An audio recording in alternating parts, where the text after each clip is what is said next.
Hello friends, Baahubali ఈ cinema first రిలీజ్లో ఏ విధంగా రికార్డులు పెట్టిందో రే రిలీజ్లో కూడా అదే విధంగా రికార్డులు అనేది పెడుతుంది భయ్య. నేనైతే ఈరోజు ఈ బాహుబలి యొక్క ఎపిక్ని అయితే చూశాను భయ్య. చూసిన ప్రతి మూమెంట్ కూడా గూస్ బంప్స్. 10 ఏళ్ల క్రితం చూసినప్పుడు ఏ విధంగా గూస్ బంప్స్ వచ్చినాయో ఇప్పుడు రీ రిలీజ్లో కూడా అదే విధంగా గూస్ బంప్స్ వచ్చాయి భయ్య.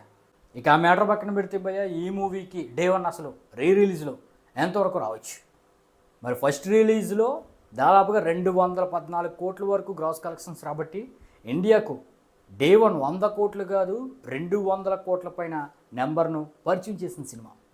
ఇక రీ రిలీజ్లో కూడా అదేవిధంగా ఈ మూవీ అయితే రికార్డులు సృష్టించింది భయ్య. అడ్వాన్స్ బుకింగ్స్ ద్వారానే దాదాపుగా 12 కోట్ల మార్క్ అనేది ఈ మూవీ అయితే రాబట్టింది. ఇక ఏరియా వైజ్గా ఎంత రాబట్టింది, స్టేట్ వైడ్గా ఎంత రాబట్టింది అనే లెక్కలు ఇంకా బయటకు రాలేదు కానీ భయ్య, ఓవరాల్గా అడ్వాన్స్ బుకింగ్స్ ద్వారా మాత్రం 12 కోట్ల వరకు గ్రాస్ అయితే ఈ మూవీ అయితే రాబట్టింది భయ్య.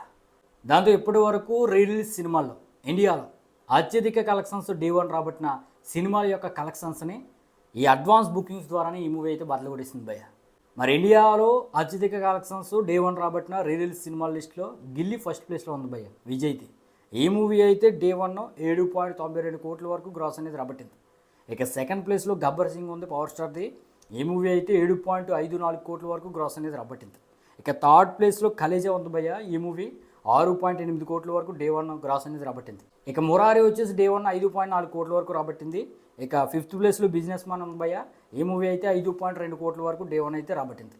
మరి ఎన్ని సినిమాలని కూడా అడ్వాన్స్ సేల్స్ ద్వారానే ఈ బాహుబలి ఎపిక్ అయితే బద్దలు కొట్టేసి ఇప్పుడు డే 1 కొత్త రికార్డును పెట్టి నాన్ బాహుబలి రికార్డులను అయితే రీ రిలీజ్లో కూడా ఈ మూవీ అయితే పెట్టింది భయ్య. ఇక డే 1 అసలు ఈ బాహుబలి ఎపిక్ ఎంతవరకు గ్రాస్ రాబట్టే అవకాశం ఉంది ఈ రీ రిలీజ్లో అంటే భయ్య, అడ్వాన్స్ సేల్స్ ద్వారా ఆల్రెడీ 12 కోట్ల వరకు గ్రాస్ వచ్చేసింది కాబట్టి ఇక ఆఫ్లైన్ సేల్స్ ఇవన్నీ కలిపి ఒక 8 నుండి 10 కోట్ల వరకు రావచ్చు భయ్య. అంటే డే 1 ఈ మూవీ అయితే 20 కోట్ల మార్క్ అయితే దాటబోతుంది అనమాట. దాంతో ఇండియాలో రీ రిలీజ్ సినిమాల్లో అత్యధిక కలెక్షన్స్ డే 1 రాబట్టిన సినిమాగా ఈ మూవీ అయితే రికార్డు పెడుతుంది అనమాట.